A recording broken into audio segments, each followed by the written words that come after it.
Kitab Kisah Para Rasul. Sementara itu berkobar-kobar hati Saulus untuk mengancam dan membunuh murid-murid Tuhan. Ia menghadap imam besar dan meminta surat kuasa daripadanya untuk dibawa kepada majelis-majelis Yahudi di Damsyik, supaya jika ia menemukan laki-laki atau perempuan yang mengikuti jalan Tuhan, ia menangkap mereka dan membawa mereka ke Yerusalem.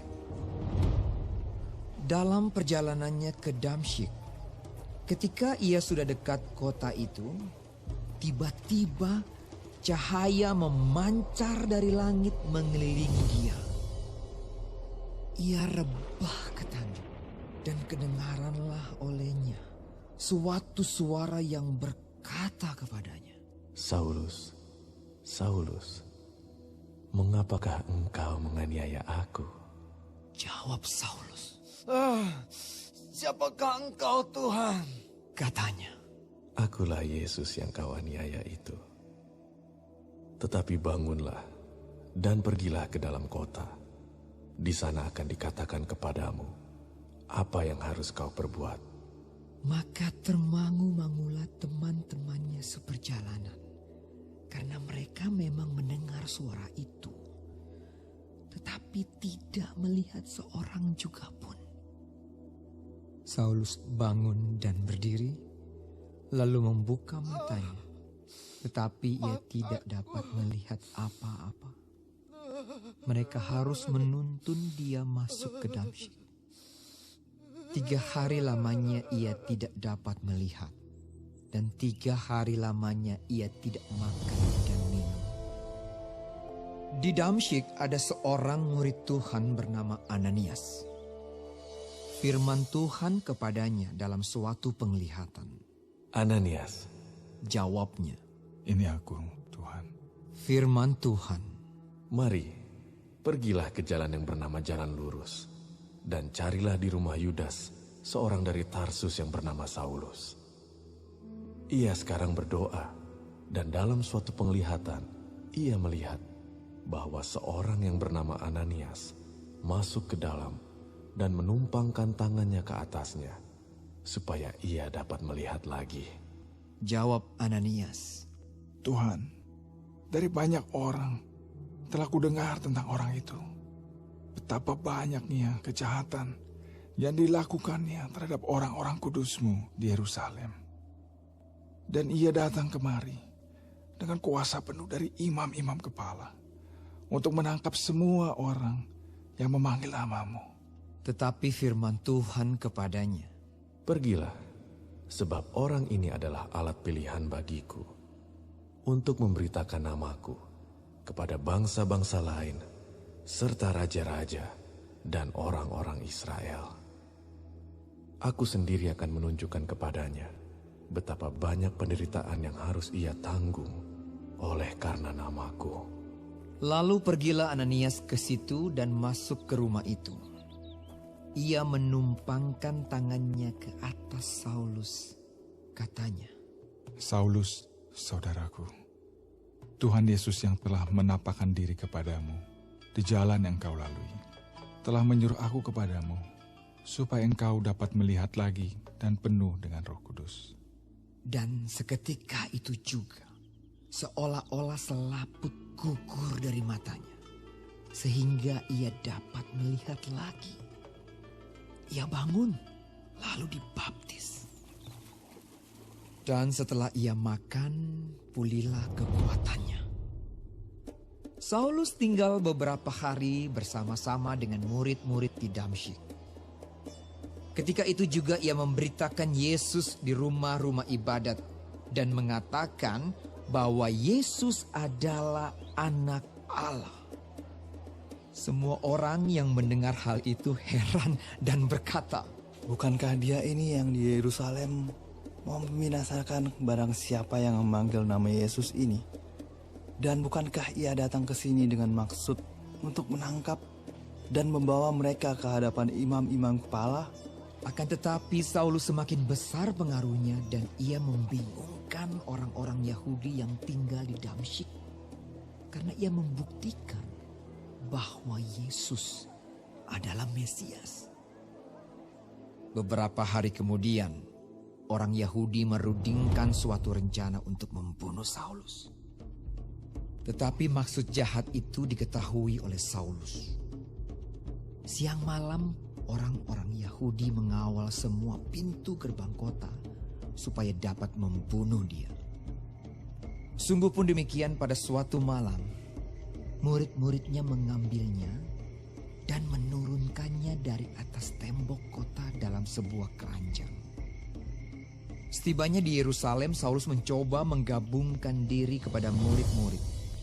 Tetapi semuanya takut kepadanya, karena mereka tidak dapat percaya bahwa ia juga seorang murid.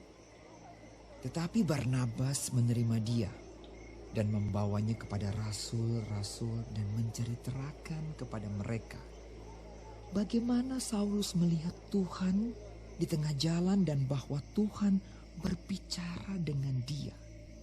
Dan bagaimana keberaniannya mengajar di Damsyik dalam nama Yesus. Dan Saulus tetap bersama-sama dengan mereka di Yerusalem dan dengan keberanian mengajar dalam nama Tuhan. Ia juga berbicara dan bersoal jawab dengan orang-orang Yahudi yang berbahasa Yunani, tetapi mereka itu berusaha membunuh dia. Akan tetapi setelah hal itu diketahui oleh saudara-saudara anggota jemaat, mereka membawa dia ke Kaisarea dan dari situ membantu dia ke Tarsus. Selama beberapa waktu, jemaat di seluruh Yudea, Galilea, dan Samaria berada dalam keadaan damai. Jemaat itu dibangun dan hidup dalam takut akan Tuhan. Jumlahnya makin bertambah besar oleh pertolongan dan penghiburan Roh Kudus. Pada waktu itu Petrus berjalan keliling, mengadakan kunjungan kemana-mana. Dalam perjalanan itu ia singgah juga kepada orang-orang kudus yang di Lida. Di situ didapatinya seorang bernama Eneas yang telah 8 tahun terbaring di tempat tidur karena lumpuh. Kata Petrus kepadanya, Eneas, Yesus Kristus menyembuhkan engkau. Bangunlah dan bereskanlah tempat tidurmu. Seketika itu juga bangunlah orang itu. Semua penduduk Lida dan Saron melihat dia, lalu mereka berbalik kepada Tuhan. Di Yope ada seorang murid perempuan bernama Tabita. Dalam bahasa Yunani Dorcas. Perempuan itu banyak sekali berbuat baik dan memberi sedekah. Tetapi pada waktu itu ia sakit lalu meninggal. Dan setelah dimandikan, mayatnya dibaringkan di ruang atas. Lida dekat dengan Yope. Ketika murid-murid mendengar bahwa Petrus ada di Lida, mereka menyuruh 2 orang kepadanya dengan permintaan. Segeralah datang ke tempat kami. Maka berkemaslah Petrus dan berangkat bersama-sama dengan mereka. Setelah sampai di sana, ia dibawa ke ruang atas dan semua janda datang berdiri dekatnya dan sambil menangis. Mereka menunjukkan kepadanya semua baju dan pakaian yang dibuat Dorcas waktu ia masih hidup. Tetapi Petrus menyuruh mereka semua keluar. Lalu ia berlutut dan berdoa. Kemudian ia berpaling ke mayat itu dan berkata, Tabita, bangkitlah. Lalu Tabita membuka matanya dan ketika melihat Petrus, ia bangun lalu duduk. Petrus memegang tangannya dan membantu dia berdiri. Kemudian ia memanggil orang-orang kudus beserta janda-janda. Shalom saudara-saudaraku, puji Tuhan, hari ini kita masih diberi kesempatan untuk mempelajari firman Tuhan dari Kisah Para Rasul 9. Tuhan Yesus memberkati.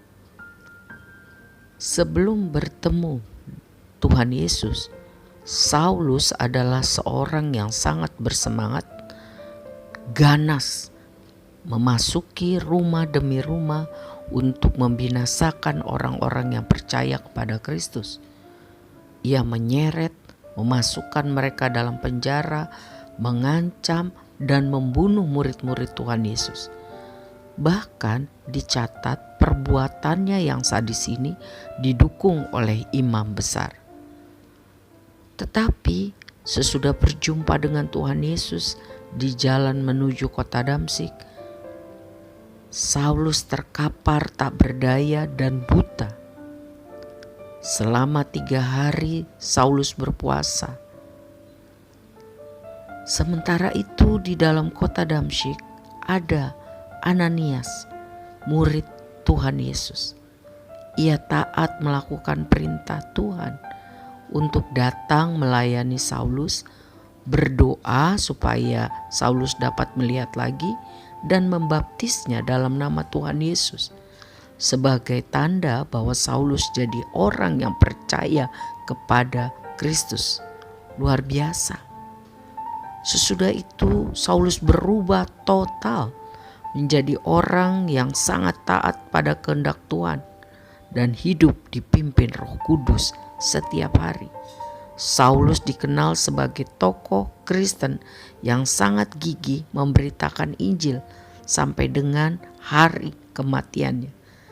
Ia pergi ke banyak tempat-tempat yang jauh, menghadapi tantangan-tantangan dan kesulitan, dan akhirnya menjadi martir di Roma. Sungguh saudara, keselamatan itu anugerah Tuhan. Hanya karena kuat kuasa Tuhan yang bekerja bagi seseorang. Mari kita bersyukur, menghargai keselamatan yang Tuhan sudah anugerahkan kepada kita dengan cara hidup sungguh-sungguh tiap hari mengasihi Tuhan Yesus, yaitu menaati semua perintahnya sampai akhir kehidupan kita. Hal itu bisa mampu kita lakukan jika Roh Kudus menguasai hidup kita. Kita bisa jadi saksi Kristus dengan perkataan dan perbuatan. Sementara itu Rasul Petrus menggunakan kesempatan yang ada untuk memberitakan Injil, untuk mengunjungi orang-orang Kristen. Sementara mengunjungi itu, dia bisa mengajar dan menguatkan iman orang-orang percaya. Jadi luar biasa kegunaan untuk mengunjungi itu ya saudara. Sehingga pekabaran Injil semakin tersebar luas. Nama Tuhan Yesus yang berkuasa semakin dikenal orang, semakin dimuliakan. Karena banyak tanda-tanda mujizat yang dikerjakan Petrus. Semuanya hanya karena anugerah Tuhan. Antara lain peristiwa Eneas dan Dorcas. Semua pelayanan berpusat pada Kristus. Saudara, kuasa Roh Kudus tidak hanya dicurahkan untuk para rasul, tetapi Alkitab berkata kepada setiap orang yang percaya bahwa Yesus adalah juru selamat dan menjadikannya Tuhan dalam kehidupan. Sebab itu mari jangan sia-siakan kesempatan yang masih Tuhan berikan. Mari beritakanlah Injil melalui sarana-sarana yang ada, agar banyak orang dapat dijamah Tuhan, diselamatkan, serta orang-orang yang sudah percaya pada Kristus hidup sungguh-sungguh mengasihi Tuhan. Amin. Tuhan memberkati kita semua untuk bisa melakukan firman Tuhan yang kita pelajari hari ini.